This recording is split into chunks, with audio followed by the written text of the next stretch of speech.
Le but de ce jeu par équipe est d'obtenir le plus de points possible en lançant des sacs dans des cerceaux, chaque cerceau valant plus ou moins de points. Vous allez voir, c'est un jeu que les enfants adorent, les parties sont rapides et dynamiques, il combine précision de lancer et calcul mental. Dans ce jeu, vous allez avoir besoin de cerceaux de différentes couleurs, de sacs de lancer, autant de sacs que d'élèves, et enfin de bandes de marquage pour délimiter les zones. Ce jeu est compétitif, l'installation est identique pour chaque équipe et il est très facile à installer. L'espace est composé de 3 zones. La zone de récupération des sacs, c'est là où les élèves iront chercher les sacs, un par un et en relais. À l'opposé, la zone des cerceaux où les élèves lancent les sacs. Au milieu, la zone de relais et de lancer où est située l'équipe. Pour une classe de 24 élèves, vous allez pouvoir constituer 2 équipes et préparer 2 zones. Idéalement côte à côte, cela facilitera le comptage des points à la fin de chaque manche. Placez les cerceaux de façon alignée, suffisamment espacés les uns des autres, et ajustés en fonction de l'âge des élèves et de leur capacité de précision. Ici, Maud, enseignante de CP, a placé 3 cerceaux de couleurs différentes, espacés d'environ 1 mètre. L'installation se fait en amont ou pendant que les élèves s'échauffent. Pendant l'installation, les élèves trottinent autour du terrain. Ils pourront ensuite s'entraîner aux différentes techniques de lancer qu'ils vont utiliser. On joue en plusieurs manches, chaque manche étant constituée de 2 phases. La phase de relais et la phase de comptage. Au début du jeu, chaque équipe est regroupée dans sa zone de relais. Au top départ de l'enseignant, un premier coureur de chaque équipe s'élance vers la zone de récupération pour aller chercher un sac. Au retour, il tape dans la main du coureur suivant, il donne le sac au lanceur, il se place dans la file de relais des lanceurs. De son côté, le lanceur tente de lancer avec précision le sac dans un des cerceaux. Les cerceaux les plus éloignés valent plus de points. La valeur des cerceaux est annoncée par l'enseignant en début de partie. Démarrez par exemple avec 1 point, 2 points et 3 points pour chacun des 3 cerceaux. Vous pourrez complexifier par la suite. Un sac rapporte des points s'il est à l'intérieur du cerceau ou s'il touche le bord du cerceau. L'objectif est que les élèves puissent identifier facilement si un sac rapporte des points pour que le comptage puisse se faire sans ambiguïté.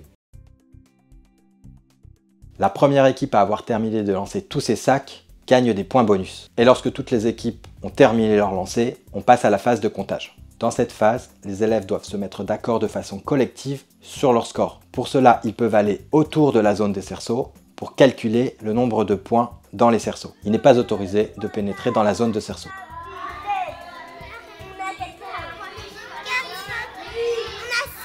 Lorsque tous les élèves sont d'accord entre eux, ils retournent s'asseoir dans la zone de relais en gardant bien en tête le score.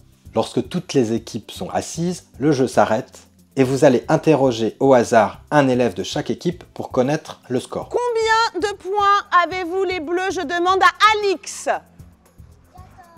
14. Si le score prédit est exact, l'équipe gagne des points bonus qui viendront s'ajouter au score initial.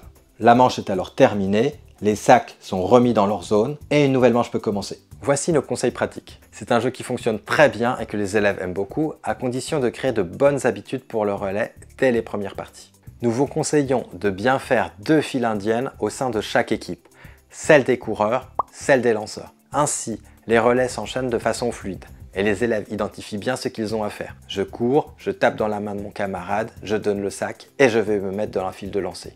La phase de comptage est une phase importante sur le plan mathématique. Ne fixez pas de limite de temps pour qu'il ne se précipite pas, tout en essayant néanmoins de garder une certaine dynamique pour enchaîner les manches. Essayez d'impliquer tous les élèves et désignez éventuellement un capitaine sur chaque manche qui sera l'élève qui devra donner la réponse au calcul après les échanges avec ses autres camarades. Sur le plan didactique, ce jeu est très riche pour travailler le calcul mental d'une façon ludique et attractive. Et vous disposez d'une variable didactique centrale pour le faire, sans changer la mécanique principale de jeu, la valeur des cerceaux. Ainsi, vous pouvez faire évoluer les enjeux didactiques tout au long de l'année avec le même jeu. Comme vous avez pu le voir dans la présentation du jeu, c'est intéressant de commencer avec des valeurs simples de cerceaux, 1, 2 et 3 par exemple, et par la suite, vous pouvez complexifier, 4, 5, 6, 7, 8, 9, mais également le cerceau de valeur 10 est très intéressant, notamment pour travailler la dizaine en calcul mental. Vous pouvez par exemple utiliser la combinaison 1, 5, 10. Chaque cerceau valant un certain nombre de points, notez que vous disposez de la possibilité de travailler également les tables de multiplication, puisque le score obtenu par un cerceau est un multiple de la valeur de ce cerceau. Également, il est possible de simplifier si les élèves sont en difficulté en calcul mental, ou bien si vous êtes en début de CP en travaillant plus sur le côté construction du nombre que sur le côté calcul mental. Placez pour cela des points sur les sacs et introduisez la règle que les sacs doivent être envoyés dans la couleur de leur cerceau. Ainsi, le calcul est moins abstrait. Cela contribue à forger la notion de score, de nombre de points, de façon très concrète en rendant directement visible le calcul du nombre total de points. Dans cet exemple, il y a 4 sacs de 1 point, 3 sacs de 2 points et 2 sacs de 3 points. Cela fait donc 1, 2, 3, 4 points, 1, 2, 3, 4, 5, 6, 6 points pour le cerceau rouge, 1, 2, 3, 4, 5, 6, 6 points, soit un total de 4 plus 6, soit 16 points. Dans tous les cas, quel que soit le niveau des élèves, l'important sera de faire des connexions entre les expériences de jeu et le travail en classe. Créer de petits exercices de calcul mental en rapport avec le jeu. Je vous encourage également à revenir en classe sur des moments de calcul vécus dans le jeu sportif. En effet, pendant le jeu sportif, vous n'avez pas forcément le temps d'aborder toutes les stratégies de calcul mental. Vous pouvez prendre des photos des situations de jeu et les réaborder en classe. Réfléchir, ça c'est 30, puisque c'est 3 dizaines. Est-ce que celui-ci, il fait 10? Pourquoi? Enfin, je vous présente une variante du jeu très intéressante quand les élèves maîtrisent bien le jeu, aussi bien dans la partie calcul que dans la partie habileté de lancer. L'idée, c'est de fixer un nombre cible. L'équipe gagnante n'est plus cette fois celle qui fait le plus de points à l'issue de tous les lancers, mais celle qui atteint le nombre que vous fixez. Pour toutes les équipes, c'est le même. Les équipes doivent cette fois calculer au fur et à mesure des lancers et être de plus en plus précises au fur et à mesure qu'elles se rapprochent du nombre cible. Car bien sûr, pour gagner, il faut tomber exactement sur le nombre.